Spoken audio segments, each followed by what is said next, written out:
Aujourd'hui, la fonction commerciale est plus que jamais centrale.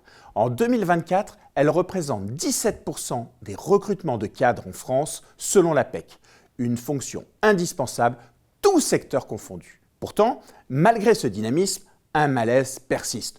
Turnover élevé, perte de sens, image négative.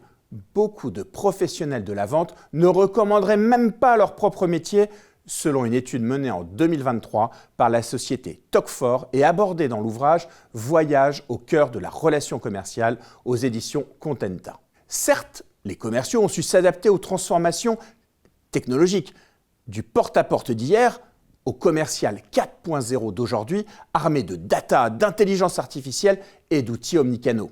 La technologie est un levier puissant, mais seule, elle ne suffit plus. Et si la solution aujourd'hui, c'était l'éthique? D'après les travaux de Roman et Ruiz, la vente éthique désigne un comportement commercial fondé sur l'honnêteté, la transparence et le respect du client. Elle se traduit par une volonté de répondre aux besoins réels des clients en leur fournissant des informations exactes sur les produits ou services proposés. Le vendeur adopte une posture de conseil, évite toute pression ou manipulation et agit dans une logique de relation de confiance durable plutôt que de maximisation du gain à court terme.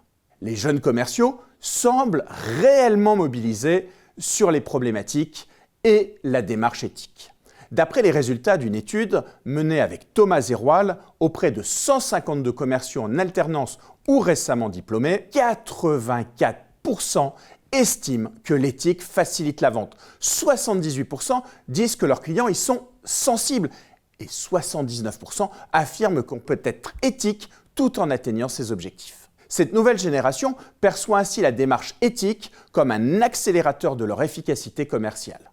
Demain, le commercial 5.0, inspiré du concept de marketing 5.0 développé en 2021 par Kotler et ses co-auteurs, pourrait incarner cette nouvelle génération.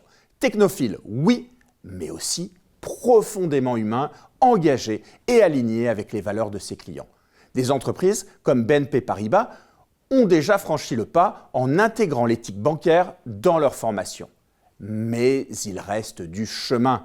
Seuls 32% des jeunes interrogés ont reçu une formation spécifique à l'éthique et à peine 65% constatent de vraies sanctions en cas d'actes non éthiques commis. Des actions sont donc nécessaires pour rendre l'éthique crédible, comme des formations spécifiques, des mécanismes de surveillance ou encore des sanctions.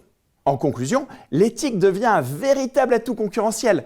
Elle fidélise les clients, renforce l'image de marque et attire les talents. Les entreprises qui l'intègrent dans leur stratégie commerciale et RH prennent une longueur d'avance. Les jeunes professionnels veulent exercer leur métier avec fierté sans renier leurs valeurs.